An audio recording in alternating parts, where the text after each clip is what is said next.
pero si boss ko lang... Sandali muna, magkano ang sinasahod niyan? 20 pesos kada araw? Ibigyan po ni boss ko ng allowance niya po, sir. Magkano ang allowance sa palagay mo? Hindi allowance, nagtatrabaho yan bilang empleyado. Buo, 24/7, anong binibigyan lang? Ano yan, limos? Minsan hindi pa po nila pinapakain, sir. Ay, po.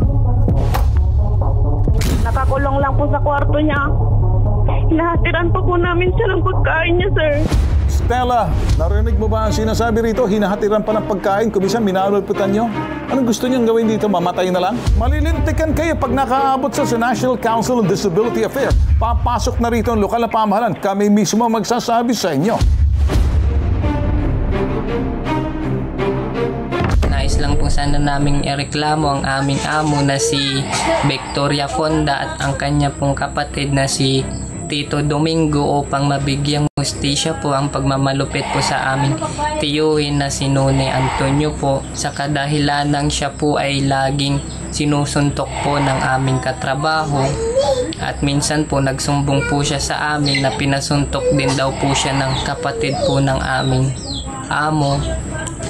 At ang huling sumbong din po niya sa amin, sir, sinuntok din daw po siya ng bagong staff lang din po sa hotel at pinapanood lang daw po siya ng supervisor po namin at ang receptionist po namin porque ganun po ang kalagayan ng aming tiyuhin, isip bata po. At sa loob ng halos 8 taon po, hindi po sinasahuran ng aking tito. At nung ayain na po namin umuwi sa aming bahay ang aming tito, hindi po pumayag ang aming amo dahil po malaking katulungan daw po siya sa hotel po. Tanya ti kinwada ka niya. Sulong. Tinumpada ka? Sulong. Sulong? Sinuntok ka na naman? Uy. Ijay. Ay kung ginigyan mo, Ijay. Isa ko. Tumboy na, nabuhay na. Basta tumboy. Tomboy? Uy. Bubuyawan na ka? Uy. Nala. Ijay. Pinapanood ka? Sinabi sa'yo, tirahin ka? Uy. Sino tinang iba ka? Nala. Natilala daw. Nabuya. Ano ito? Kanaya. Ano dua? Hindi ka matulog damdaman. Kanutan. Ano ito? Ano na tao? Pag dinanog na kang raya, Ano mo? kahit mo gawin. Kahit mo gawin. Una. Rapay. Kung tayo, ano na? Kung kyola. Bugbugod ka man ang kagawin. Kaya kakausapin natin sa telepono si Norilyn Antonio, yung pamangkin ni Nonit. Nakita mo bang sinasaktan talaga ng amot kasabahan ninyo sa trabaho dyan nung kayo nagtatrabaho pa sa hotel? Hindi po, sir. Nagsusumbong lang po siya sa amin, sir, at umiiyak po. Para siyang batang 45 years old na siya pero umiiyak siya pag nagsusumbong siya. Opo, sir. Opo. Paano siya nagsusumbong sa inyo? Sinasabi po niya sa amin, sir, tuwing pag sinuntok po siya, sir, pumupunta po siya sa kwarto po namin tapos umiiyak, nagsusumbong po. Sabi niya po, gusto niya raw po sumama sa amin pag uwi po. Bakit parang gano'n na lang siya tratuhin na parang bata? May nag-check ba rito kung ang status nitong si Nonit? Dapat may ID siya ng PWD para maprotektahan siya, hindi siya maabuso. Kasi yung mga tao nag-i-employ ng PWD, inaalagaan sila, hindi sila pwedeng abusuduhin. Hindi sila pwedeng pagsamantalahan sa kanilang kapansanan. Yun ang una. Wala ba siyang ID ng PWD? Wala po, sir. So, ang gusto mo lamang dito ay mapauwi ito. Makasama ninyo. Opo, sir. Okay, sige. Diyan ka lang muna. Tatawagan muna natin tong Assistant Social Welfare and Development Officer ng Tugigaraw para ma-report natin to yung kaso ng iyong sinasabi mong tiyuhin, ano? Kaya makakausap natin yung Assistant Social Welfare and Development Officer, si Maria Teresingson. From the City Social Welfare of LGU Tugigaraw. Okay, ma'am, lalapit sana kami sa inyo, ma'am, para hingi ng tulong, ma'am. Ano, una, may nagtatrabaho ho sa hotel ng Villa Victoria Hotel na ang pangalan Nonit Antonio. Isa ho siyang person with disability delayed sa pag-iisip, 45 years old. Nag-aalala ho mga kanyang mga pamangkin na umalis na sa trabaho kasi lagi raw ho nasasaktan, nasusuntok at nagsusumbong. Ayaw siyang paalisin ng may-ari. at gustong maiwan lang dahil nakakapagtrabaho raw. Pero ang sweldo ata, ma'am, parang hindi binibigay ng tama. So, sa parting hong ito, being social welfare ho kayo, di ho ba protektado ng ating pamahalaan yung mga taong may kapansanan? At dapat nakarehistro yan. Gusto lang ho namin paabot sa inyo, ma'am, kung hindi ho siya registered as PWD, kaya na pagsasamantalahan. Kasi alam naman natin, ma'am, pag ang isang person with disability nagtatrabaho sa mga tanggapan, binibigyan sila ng, kumbaga, encouragement, special consideration. Ang problema ho, ma'am, sinasampal, sinasaktan, nagsusumbong ho siya ng parang bata.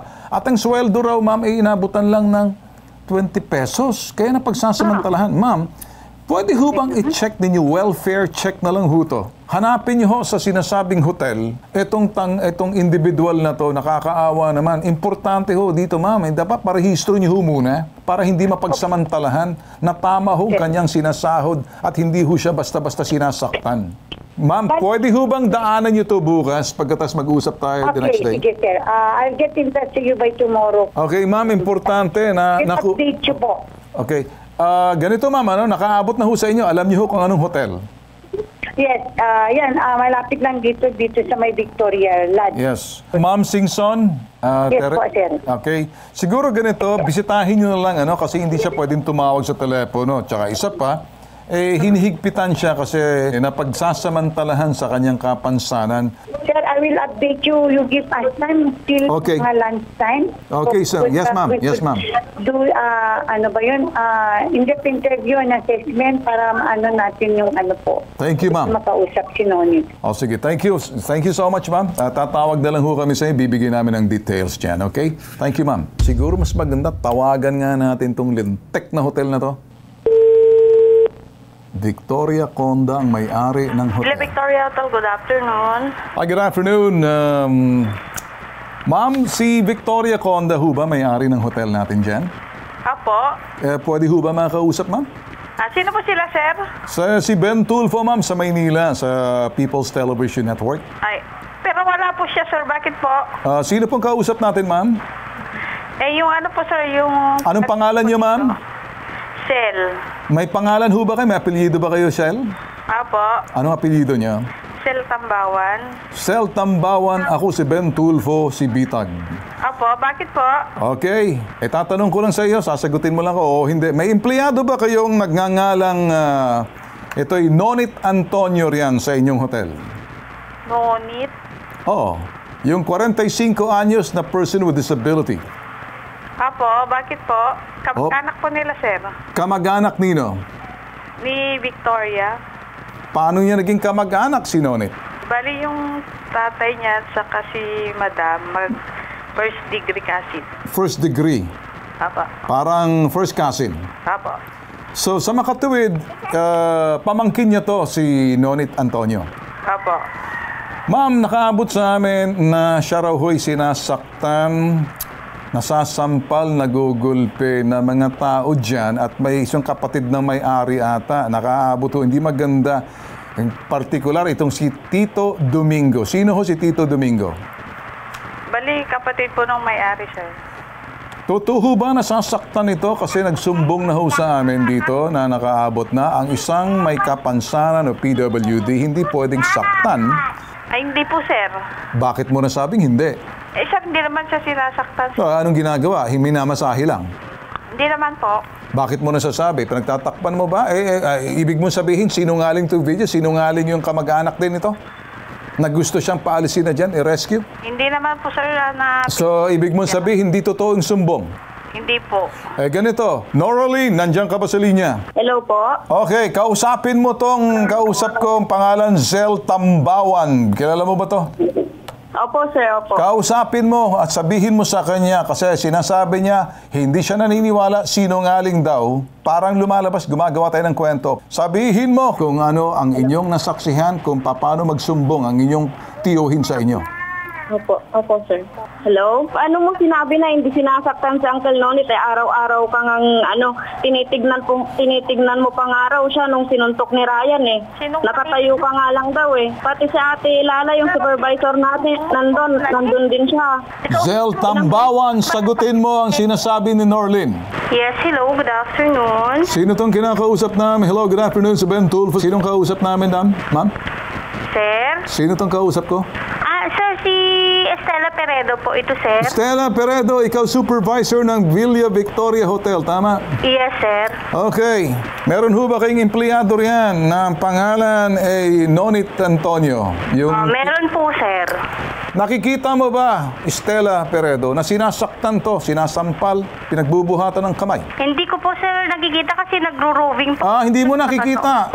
So hindi mo nakikita. Opo. Okay. Norlin, sagutin mo. Paano hindi mo nakita, ate? Sabi nga sa akin ng Uncle Nonit na pinapanood mo nga lang daw siya nung sinuntok ni Ryan eh. Naguhugas daw sila ng plato noon.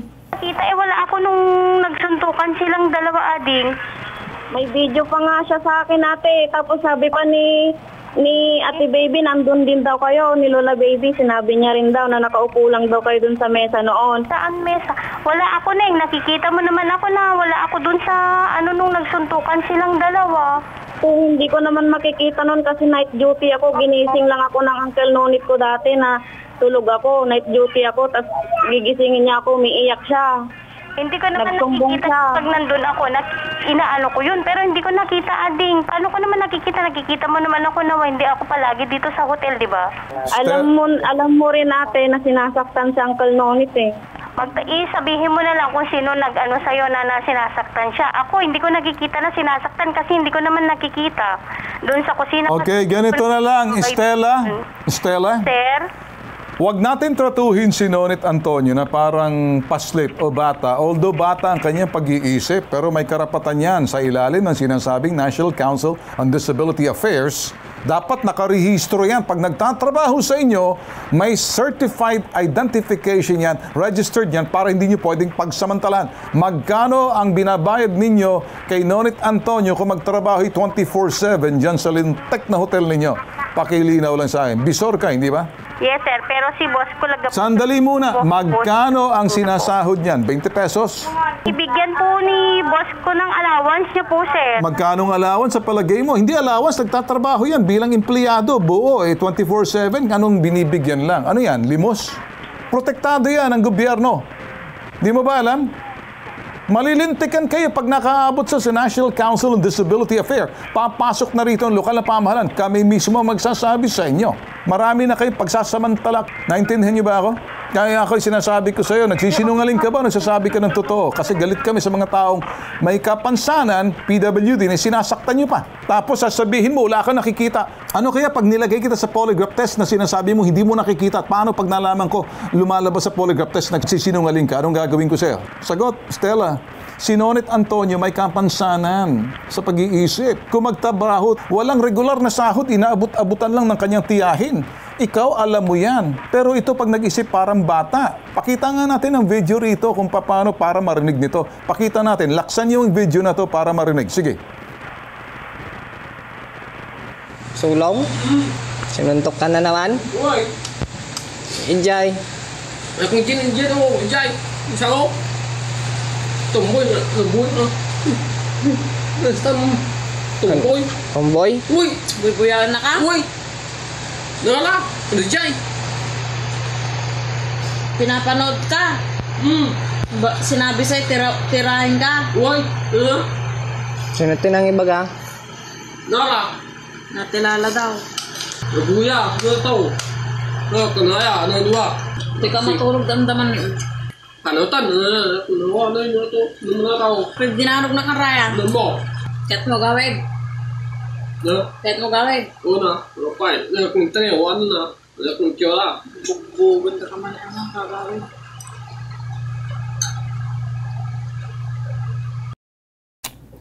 Narinig mo ba yung sinasabi nitong si Nonit nasa video? Opo, sir. Narinig. Oh, nakikita mo. Ano sasabihin mo ngayon? Hindi ka ba mapapamura? Na sasabihin ko sa iyo, nagsisinungaling kaya yung taong inosente? Kung hindi mo nakikita, naniniwala ka bang sinasaktan to o nagbubulag-bulagan ka? Sagot nga sa akin dito. Sir, pag binubugbog siguro, sir, hindi ko naman sa sir naaaktuhan. Okay, sir, sige. So, hindi mo naaktuhan. Sir, nabanggit lang po nila, sir, sa akin. Sa palagay mo kaya sa nangyayari sa kanya, nangyayari kayong pagbubugbog ng kanyang mga kasamahan at ang tiyuhin nito, may pupunta riyan bukas ng mga taga-lokal na pamahalaan para tingnan ang kalagayan nitong si Nonit Antonio. Ikaw, tanong ko sa'yo, nakarehistro ba itong si Nonit Antonio? May ID ba siya na siya ay isang PWD? Wala po, sir. Ilang taon nagtatrabaho sa inyo? Nagtatrabaho? Mag-5 na po siya, sir. Si Nonit ba nakatikim ng bakasyon simula ng 5 taon siya nagtatrabaho dyan sa hotel na sinasabi kamag-anak niya, tita niya? Wala po, sir. Wala po. Kahit isang araw lang po, wala, sir. So talagang ginagawa siyang alipin na magtrabaho 24/7, parang hayop tratuhin, sinasaktan, gano'n ang sir, minsan hindi pa po nila pinapakain, sir. Ay, Nakakulong lang po sa kwarto niya. nakita mo to? Nasaksihan mo to, Norlene? Opo, sir. Hinahatiran pa po namin siya ng pagkain niya, sir. Stella Peredo, narinig mo ba ang sinasabi rito? Hinahatiran pa ng pagkain, kumisan minalulputan nyo? Anong gusto niyang gawin dito? Mamatay na lang? Pag napagalitan po, sir, Natural. nagkukulong na po siya sa... Natural, nasasaktan eh. Ikaw man, pagalitan ko ngayon. Tingnan natin kung makatikim ka ng siguro, hagupit ko. Kaya lang ikaw, hindi ka PWD. May utak ka. Itong dito, medyo ginawa ng Diyos yan. Huwag natin pagsamantalahan. Ang mahalaga rito, makatao tayo sa mga taong may kapansanan. Yun lang ibig kong sabihin. Naintindihan mo ba kami dito, Stella? Yes, sir. Naintindihan ko po. Kung minsan ba naaawa ka riyan kay Nonit? O, sir, kahit kausapin niyo po siya, sir, na ano din kami, sinasabihan din namin. Oo, Pinapakain, sir, namin si Nonit. Hindi namin, sir, inaano. bakit yung itong yung kanyang pamangkin ang nagdadala na ng pagkain kasi kung minsan nagkukulong na lang siya. Alam mo, 5 taon na yan nagtatrabaho, hindi nakatikim ng bakasyon, 24/7 nasasaktan, pinagsasamantalahan, nasasampal, sinusuntok, pinagbubuhatan ninyong kamay. Sino ba naman ganang magkakain yan? Hindi naman kahit na nga hayop pag sinaktan mo, lalayo sa'yo. Tao pa kaya? Naintindihan mo bang ibig kong sabihin dito, Stella? Anong gagawin mo? Sasabihin mo sa amo mo? Sasabihan ko po si boss, sir, na tumawag. Sino ang boss mo? Si Ma'am Victoria Conda. Pakisabi kay Victoria Conda, si Ben Tulfo, El Tigre ang tumawag. Pakisabi kay Victoria, yung kanyang hotel na yan, katas ng pang-aapi, katas ng pananakit, katas ng ito hindi lang dyan, pagsasamantala sa may mga kapansanan. Kung gusto niyo siyang pagtrabahuin, bigyan niyo ng day off. Bigyan niyo ng tamang sweldo. Huwag niyong saktan. Tratuhin niyo ang empleyado, special nga lang, basta nakakatulong, pero hindi pinagsasamantalahan kahit nakadugo. Pakisabi na lang doon sa may-ari. Sige po, sir. Mabuti naman. Sige. Salamat sa iyong pakikinig, ha. Sana ang pakinig mo rito sa akin, didikdik mo sa kokote ng amo mo na may buisit na rin ako rito dahil nakita ko ng video. O ngayon, kay Norlene. Norlene? Hello po. Okay. Hello po. So, ganito na lang. Tututukan namin to. Hindi kami magbibitiw rito hanggat hindi namin ma-rescue itong kamag-anak ninyo. Tsaka sisingilin natin ang anumang sweldo dapat. Ang sinasahod po namin ngayon, sir, kasi pandemic daw po, is 133 a day po. Sa akin, okay lang yun, ano? Si Nonit, magkano kanyang kinukuha? Wala po, sir. Minsan lang po siya inaabutan ng 20 pesos. Tsaka po, sir, sabi po nung isang katrabaho po namin, sir, saka lang daw po siya inaabutan ng 20 nung nandyan na raw po kami, sir. Pero noon, wala. Tulog, kain lang, tapos trabaho. Opo, sir, yun po. Kung totoo man sinasabi, bastos. Ang kanang demonyo, mga putok sa buhong pendeho na to. Mga boss, kaninang umaga ay agad nagsagawa ng welfare check ang City Social Welfare and Development Officer ng Tuguegarao City sa PWD na si Nonit Antonio. Kasama sa ginawang pagbisita ang kapitan ng barangay na nakakasakop sa Villa Victoria Hotel na si Chairman Efren Mabuhay. Sinalubong umano sila ng lasing at galit na anak ng may-ari ng hotel na si Benjamin Conde. Bakit daw nagpabitag-bitag pa si Norlene? Eto, makikita ninyo ngayon. Walang audio. Galit na galit. Para bang akala mo sila nagmamay-ari ng Cagayan o Tuguegarao? Parang akala mo untouchable, kung kumbaga, hindi sila pwedeng sitahin sa kanilang mga ginagawa. Habang dumadaldal sa galit, ay may hawak na gin, bote ng gin. Okay, makikita nyo. Ayun. Ito, panoorin natin ang buong kaganapan sa nagwawalang anak na may audio, mga boss. Panoorin.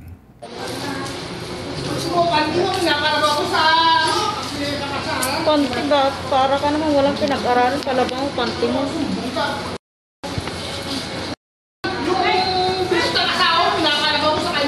Diyos ko lang.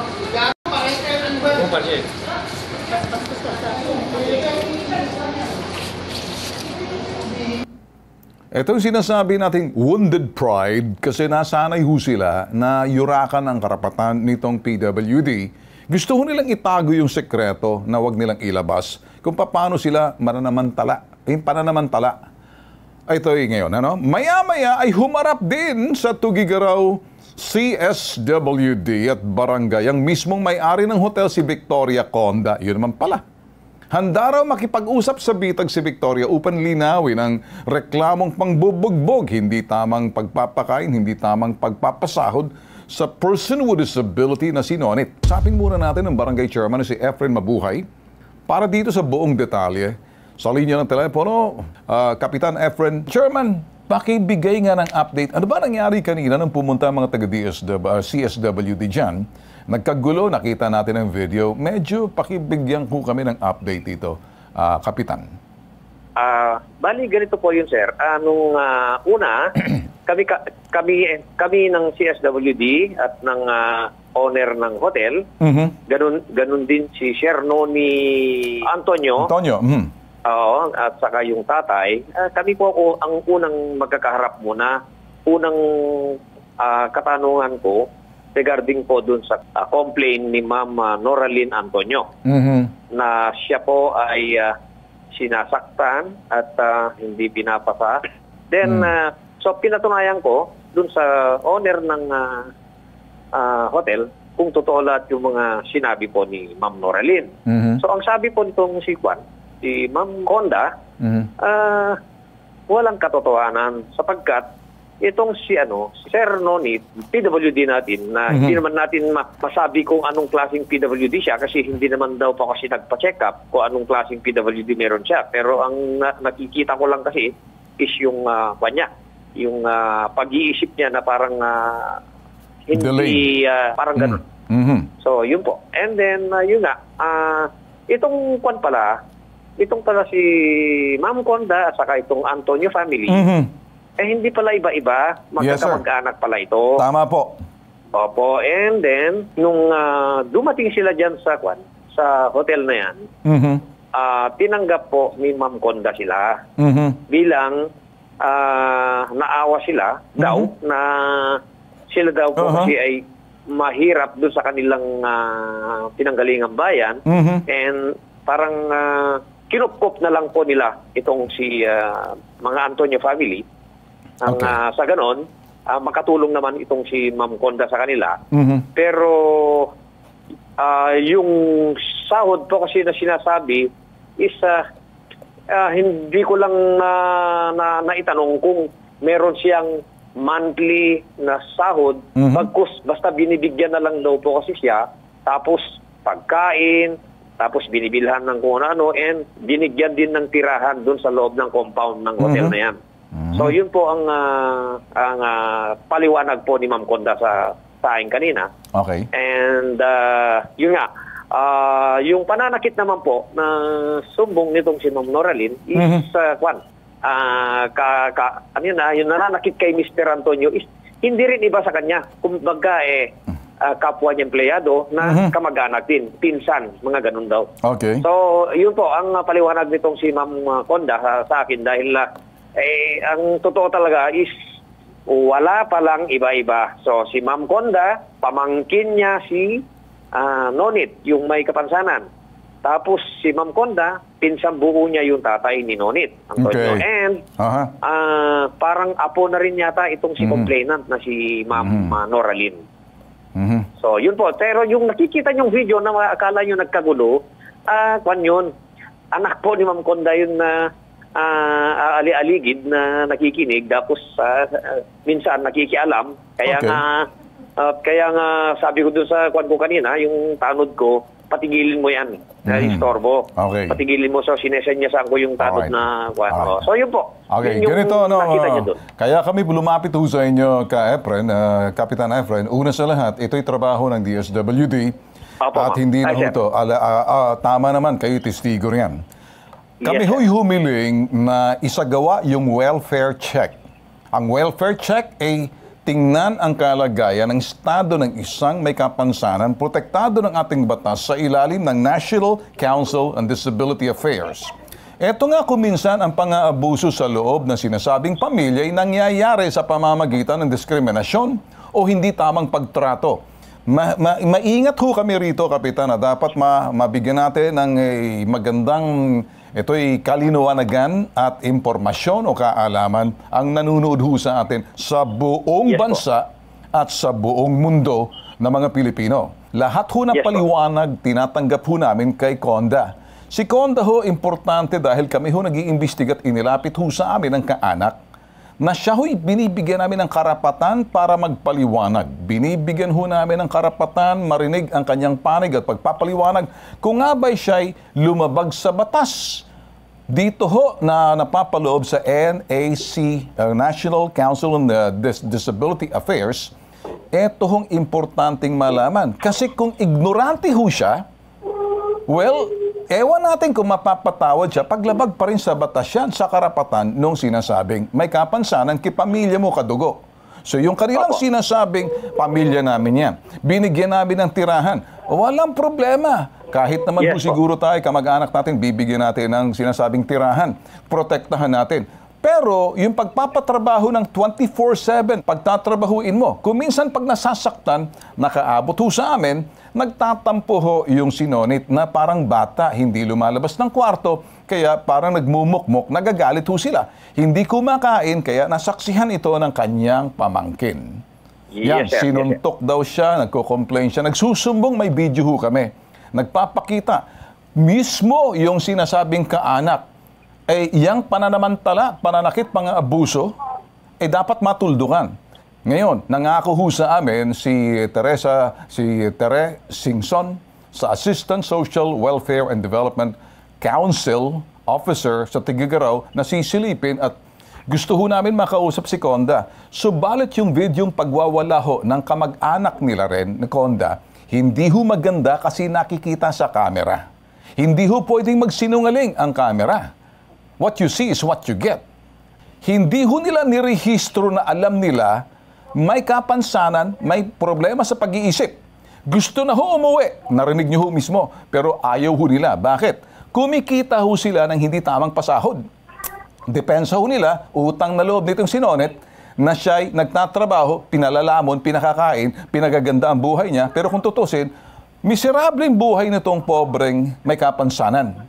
Nakakaiyak ho ang istorya nito. Kung ako ho nandyan, talagang makakatikim sa akin ang sino man na may pang-aapi doon sa mga taong may kapansanan. Kaya ganito ho kami, Kapitan. Kaya sinasabi ko sa iyo, etong Yes, sir. parting to, nakaabot ho sa amin, nag-imbestiga na ho kami. Tanong ko sa iyo, Kapitan, meron ho ba tayo mga kawani ng Social Welfare and Development Officer ng Tugigaraw na nangako na sila ay magbibigay ng update? Mabuti ka mo, nandiyan na ho kayo. Kasama niyo ho ba mga CSWD? Actually po, yun nga po, yung kasama kong ipinadala dito ay dalawang kawanidang ng CSWD po. Alright. So, sila po yung kasama namin na nag-imbestiga kami. Ano ang nakita ho nila, Kapitan, sa pag-iimbestiga na? Nagsisinungaling ba yung pobreng ito'y may kapansanan na sinonit? Nakita din nila na yung si Sir Noni, sinasabi ni Noni sa harap namin na oo, inamin niya na nasasaktan siya. Ayun. And Okay. sinasaktan and then yun nga, may dagdag pa na hindi pa daw siya pinapakain. Okay. Ganun po. Gusto na ho nitong sinonit umuwi, hindi ho siya pinapayagan. Kung tutusin, Okay po. Kapitan, protektado ho Yes, siya, pwede ho namin sagawa yung rescue. Kasi kung anong desisyon nitong pobreng may kapansanan, anytime pwede na ho siyang umuwi, wala hong pwedeng humadlang yan. Bali, kuwan na sir, katatapos lang po ng pag-uusap namin na gumawa na po kami ng kasunduan na itong si Sir Noni ay iuuwi na ni Ma'am Noralyn sa kanilang bayan sa Baggao. Okay. Sir, bago yan, may teka muna, hindi po pwedeng iuuwi na lang yan. Maganda siguro sir, dapat ang gawin nitong si Conda at saka kung sino man itong mga kaanak nila, malaki pa rin ang utang nila rito sa serbisyong iginugol nitong pobreng si Nonit. Bakit? Yes, itinanong niyo ho ba kung magkano ang sahod ng kanyang natatanggap? Hindi ba inaabutan lang siya ng 20 pesos? So ngayon, kung papasok ko rito yung labor, doble banda ngayon to. Masisilipan sila ngayon dito. Baka mapasara yung sila Conda. Baka hindi lang ho dyan. Baka mabigyan ho sila ngayon na palagumbaga yung employment na parang kung hindi ho namin na-rescue dyan, baka perpetual servitude ang mangyayari. Walang katapusan pagsiservisyo at pananamantala. Ako ho, pag nagsalita dito, diretso, Kap, ano? Ngayon, Kapitan, pwede ho ba natin maisilip na papauwiin na ba nila? Ano naman yung serbisyong ginugol ng pobreng etong si Nonit? Kanina kasi sir, sumama sa amin yung isa sa mga kapatid ni Ma'am Conda. Bali kasi yung hotel na yan, sir, is corporation. So, magkakapatid po may-ari niyan. The abusive one is the abusive all kasi korporasyon ho yan eh. Lahat ho sila ng mga incorporator, guilty by association kapag hindi ho sila bumalanse rito. Ngayon, parang abogado na ako dito sa mga sinasabi ko. Bawal saktan, bawal hamakin, bawal kutsain, at paalaala ho to ng National Council on Disability Affairs sa publiko. Ngayon, narito ang pahayag sa iyo, Kap, na importanteng mapanood, marinig mo rin. Ang sinabi ho rito ng mismong National Council on Disability Affairs, medyo may kapansanan sa pagsasalita, pero maintindihan niyo ho ang kanyang sasabihin. Eto ho. Para mo sa kalaban ng lahat ng tao ay may karapatang pantao at ang mga may kapansanan ay mas higit pa riyan. Protektado mo tayo ayon sa batas ng ating Magna Carta of Persons with Disabilities. Hindi mo pwedeng saktan yan. Hindi mo pwedeng i-deprive sa trabaho o discriminate na i-japera sila sa pamumuhay na dapat nilang nakakamtan. Lahat mo tayo ay may karapatan. Lahat mo tayo ay maaari nagkakamali. Ilagay lang po natin sa batas ang lahat ng ating ginagawa. Hindi po natin pwedeng ilagay sa sariling kamay natin ang batas. Bawal mo itong saktan. Bawal mo itong amakin. Bawal mo kutsyahin. Sa kaso mong ito na sinasaktan ay paglabag mo yon.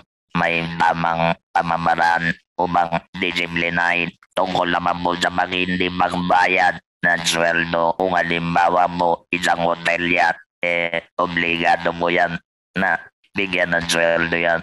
Kaya dapat makita natin ano ba ang usapan nila. At mula doon sa usapan na yon ay malalaman natin kung may maglabag sa labor law. Pantay-pantay mo yan on equal basis with others. Kung ano po yung batas para sa mga able-bodied persons ay ganun din po sa mga may kapansanan.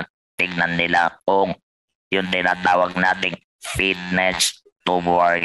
Bago po nila kinuha ang isang may kapansanan, alam dapat nila ang limitasyon nito. Dapat bago i-hire doon isang may kapansanan, alamin talaga ang kakayanan at bigyan lang ng tamang trabaho at tamang sahod. Kahit na po family member, bawal po abusuhin ang isang may kapansanan. Whether na malayong kamag-anak yan o malapit, pare-pareho mo dapat ang tingin. Ngayon, Kap, ako mismo magsasabi, gusto kong alamin kung magkano lahat ang sweldo at arawan ng isang individual sa isang lugar na kapareho ng Tugigaraw. Magkano ho ang per day? Yung sinasabi natin. Dito po kasi sa probinsya namin o sa Tugigaraw, ang regular rate po dito sa labor, kako na lang sir, is 370 po. 370. Ilang taon na nagtrabaho itong may kapansanan dito sa kanyang tiyahin o sa kanyang mga kamag-anak? at bakit 20 pesos lang inaabot sa kanya. Siya ba'y nakatikim ng Christmas vacation, holiday, Biyernes Santo, araw ng patay? Siya ba'y nakatikim man lang ng kunting pahinga? Na hindi, ngayon, another paglabag na yan, doble yan, overtime na yan. Ngayon, ang gagawin mo, Kapitan, gusto ko makita na babawiin itong pobreng sinonit yung kanyang pinaghirapan. Kung maaari, Kapitan, pwede ba natin sa pamamagitan ng inyong pakikipagtulungan sa amin, makausap na lang ang representante ng hotel? Sige po, sir. Dahil kanina po kasi habang nag-uusap kami nila, ano ho na pagkasunduan? Pauuwiin na lang, i-dispatcha nila ng walang bayad yung pobreng may kapansanan? Ang ginawa namin nila, Ma'am Noraline, is para mapagbigyan lang yung kahilingan lang po nito si Ma'am Noraline iuwi. Pero may kahilingan na uwi. Pero teka muna, may utang sila. Pwede natin bigyan ng linyang hotel encumbrance. Ako gagawa rito. Papepermahin natin yung hotel na yan na sila may utang ng halos 450,000, almost $500,000. Dito kay Nonit, dapat magbabayad sila. Dapat obligahin natin pabayarin yan. Kayo ho, nasa barangay, mamamagitan ho kayo rito. Ipatupad ho natin kung ano na naaayon sa batas. Agree or disagree ho kayo? Okay po, sir. Wala po problema dyan, sir. Kung kakailanganin niyo lang po ako, sir. Okay lang. Tawagin niyo lang po ako. Siguro at this point, sir, hindi lang ho tawag. Kayo na ho mismong pupunta at kakatok, babalik ulit doon sa may-ari kung kinakailangan ho. Pero susubukan namin tawagan na may-ari ngayon. Sabi niya, pwede naman daw siya magpaliwanag sa amin. Gagawin ho namin. Dito sa parting to, kakausapin muna natin si Noraline. Opo, sir. Nagalit ba ang may-ari? Yung anak po, sir, nagmura po siya sa amin, sir. Bakit daw po kami nagreklamo? Bakit pag inumin niyo ba yung uncle niyo? Hindi niyo rin ba pagmamaltratuhin na? Ina kayo, sabi ko. Okay. Okay, wag muna ikaw magmura. Okay. Hindi ba kayo nilait, sinaktan? Anong ginawa ng CSWD at ang barangay chairman? Ano po, bali pinaalis po nila doon po para po hindi po siya manggulo po sa amin. Anong ginawa ng nanay? Humingi ba ng dispensa sa kabastusan ng kanyang anak na si Benjamin? Katukayo ko pa naman. Po. Wala. Hindi po namin nakita si Ma'am Victoria po. Bali yung kapatid lang po ni Ma'am Victoria po yung nakausap po namin. Sino yung kapatid ni Victoria na nakausap ninyo? Si Tito Domingo po. Si Tito Domingo. Ano sinabi ni Tito Domingo nang kausap kayo? Mabait ba? Hindi ba isa si Tito Domingo ng bubugbog dito? Hindi po, sinisigawan po kami, sir. Sinisigawan kayo? Opo. Anong sinabi ng kapitan na sinisigawan kayo at anong sinabi nitong mga taga-CSW? May nagawa ba? Wala? Wala po, sir. So tumitingin lang sila habang ang dami-dami nila dyan. Pagkataas mga lintik naman to, puro lang pala itong mga forma, itong mga... Ako sige, galitin mo pa ako, Noraline, para kagalitan ko itong mga potok sa buhong pendeho na to na nagsiservisyo sa gobyerno. Takot pa sila doon sa sinasabing lintik na Tito Domingo na to. Estela, ikaw na naman. Nasaan yung tao? Ikaw, pagod na ako sa iyo. Baka magsinungaling ka ulit, bubulahin mo ako. Pag nakausap mo si Tito Domingo, sabihin mo, sabi ni Ben Tulfo, ikaw pisot, wag kang sisiga-siga. Kahit na tugigaraw yan, kaya kong liparin yan. Para makita kong kasigaan niya. Sa akin yung sigaw-sigaw na ko dyan, pag hindi ko siya. Tawagan muna uli si Kapitan kasi ibig sabihin, nandoon pa sa nandoon pa. Ayan. Hello? Kap, magandang hapon uli. Si Ben Tulfo. Magandang hapon din po. Kap, si Tito Domingo, nandyan bang sa barangay ninyo? Ay, nakaalis na po, sir. Nakaalis na? Kami po nandito sa barangay hall. Kap, tatanong ko lang sa iyo.